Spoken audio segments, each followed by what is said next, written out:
Andhra Pradesh deputy ముఖ్యమంత్రి పవన్ కళ్యాణ్ సంచలన వ్యాఖ్యలు చేశారు. తాను 15 ఏళ్లు పొత్తులో ఉండాలి అనుకుంటున్నట్టు చెప్పుకొచ్చారు ఆయన. కానీ అధికారులు సహకరించట్లేదంటూ కూడా సంచలన వ్యాఖ్యలు చేశారు. అధికారులకు హనీమూన్ పీరియడ్ అయిపోయిందంటున్నారు పవన్ కళ్యాణ్.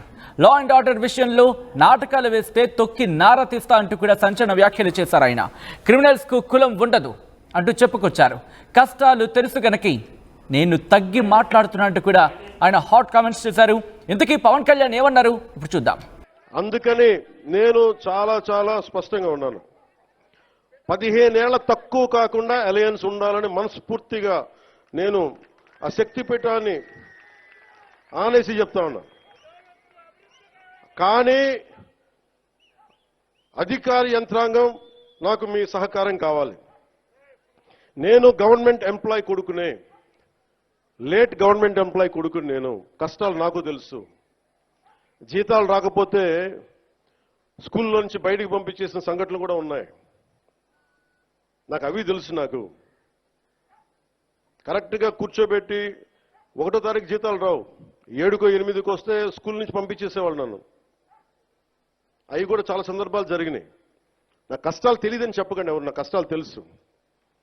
అందుకే నిన్న ఎందుకు తగ్గి మాట్లాడతానంటే కష్టాలు తెలిసిన వాడిని కాబట్టి. నాకు అధికారం అలంకారం కాదు, అధికారం బాధ్యత నాకు. కానీ నాకు పిఠాపురం బాగుండాలి. నేను చాలా స్పష్టంగా ఉన్నా. లా అండ్ ఆర్డర్ కనుక ఎవరన్నా సరే ఇష్టరాజ్యంగా ఎవరన్నా సరే ఇష్టం వచ్చినట్టు చేస్తే తొక్కి నారత్తిస్తాను ఒక్కొక్కరికి. మా ఇష్టం కుదరదట్లా.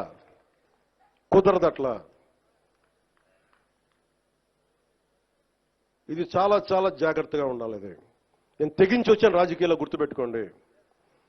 గుండాలకి చంపేస్తానంటారు నన్ను. మొన్న అడవుల్లోకి వెళ్ళాలంటే నక్సలైట్లు మందు పాత్రలు పెడతారంటే పెడితే పెట్టండి, పేలిపోతాను. కానీ నేను ఆపని నడక అంత తెగించున్నాను, గుర్తుపెట్టుకోండి. ఎందుకంటే నేను అభివృద్ధి కావాలి. పోలీస్ వ్యవస్థ ఏం చెప్తారు, సార్ అక్కడ వెళ్తే మీరు మందు పాత్రలు ఉంటాయి, ఇబ్బంది పెడతారు, భయపెడతారు. భయపడేవాడిని రాజకీయాల్లోకి రాకూడదు. మంచి చేయాలని వచ్చాను, నాకు భయం లేదు నాకు.